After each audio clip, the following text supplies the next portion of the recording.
During the lifetime of great revolutionaries, the oppressing classes relentlessly persecute them, and treat their teachings with malicious hostility, the most furious hatred, and the most unscrupulous campaign of lies and slanders. After their death, attempts are made to convert them into harmless icons, to canonize them, so to say, and to surround their names with a certain halo for the consolation of the oppressed classes and with the object of duping them, while at the same time emasculating the revolutionary doctrine of its content, vulgarizing it, and blunting its revolutionary edge. Hi everyone, Brian from the channel Brian here. Judas and the Black Messiah comes to us from director, writer, producer Shaka King, also produced by Ryan Coogler of Black Panther fame. Kinda poetic when you think about it.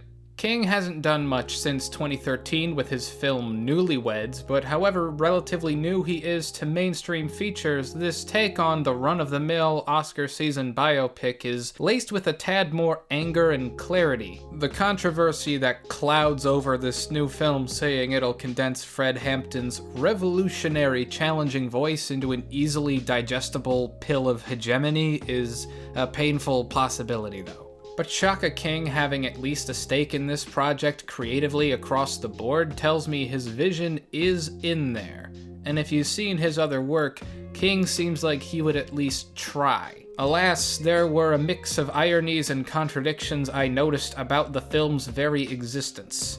Assuming we ever reach a state of true racial equality, I think there will be many discussions about films like these as the new It Was a Different Time films. Right now, I think it's just not in the cards for a Hollywood movie to truly grapple with Fred Hampton's vision. And don't get me wrong, the film is peppered with lines about socialism, and Hampton mentions the proletariat a couple times, but the lip service to those beliefs doesn't mean the entity of Judas and the Black Messiah matches them appropriately. The script has Hampton say a black capitalist is no different of an oppressor than a white one, and I hope the irony wasn't lost on the filmmakers that he's saying that in this very Hollywood film. He denounces renaming a college after Malcolm X as empty virtue signaling, but isn't using the real Hampton and O'Neill as fast tracks to Oscar noms for Daniel Kaluuya and Lakeith Stanfield just another form of what he's talking about? King is the black capitalist in the equation set forth by his own script. And after considering that, Martin Sheen's J. Edgar Hoover acting like he's been plucked out of Dr. Strangelove seems like a disingenuous grasp at an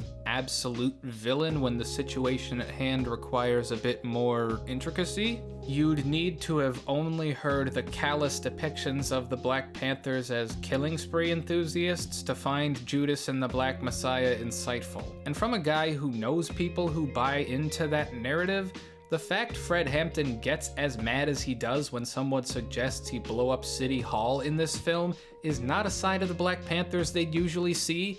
Highlighting the Rainbow Coalition the way King does goes against the common belief the Black Panthers were just out to murder white people. But at a glance, it's mostly controversy. There's controversy over Fred Hampton being played by a British African instead of an African American. There's controversy over Daniel Kaluuya's impression sounding like jive. Does the good of introducing Hampton to more people outweigh the possible compromises? Who is the film for? Who should it be for? And I'm not sure what sets Judas and the Black Messiah apart from similar movies that are better received across the board. People are happy about One Night in Miami and Selma and Spike Lee's Malcolm X, and I don't see what sets them apart from the ideological traps they say Shaka King falls into. These are a lot of questions more people qualified than I could probably give a better answer to. What ends up saving the film is that Shaka King is particularly good at his job. If you don't care about properly actualizing Hampton's beliefs, and the first few minutes of this review may as well have been narrated by Charlie Brown's teacher, you'll probably love this movie. I feel bad his breakout film is marred by so much controversial weight because his ability, his direction, has the makings of something special. Who knows, maybe Marvel will scoop him up to direct Blade. He demonstrates an ability to work with actors, as Daniel Kaluuya and Jesse Plemons give great performances, but Lakeith Stanfield is someone I've found to especially be a great litmus test for whether or not someone can direct performances, because in the hands of great directors, he's fantastic, but terrible in the hands of a bad one. Even a background character like Daryl Britt Gibson has a ton of personality in his performance.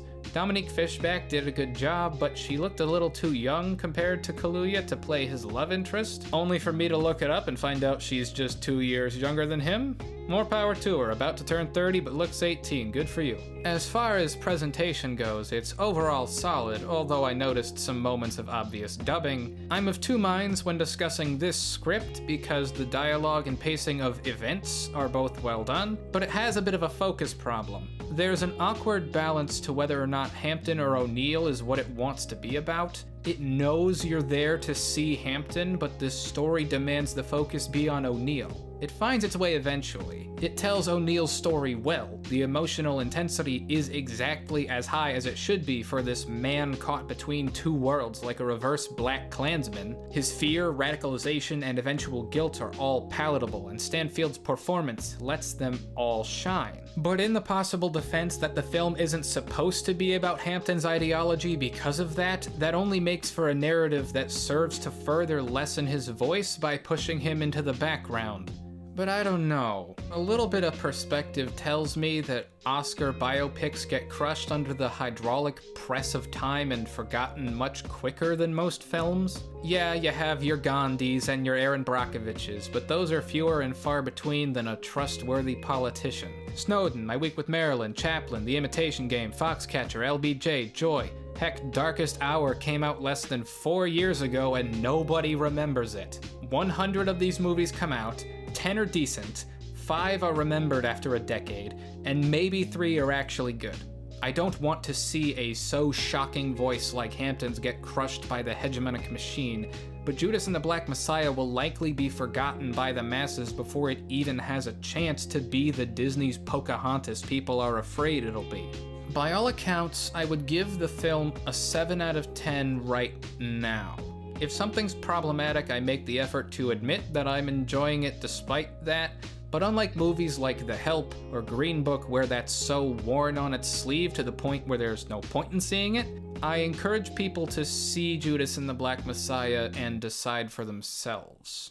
And that's it. So, if you like not only words, but the way I arrange and then say them, please consider liking this video and subscribing to me, Brian from the channel Brian. Thank you and goodbye.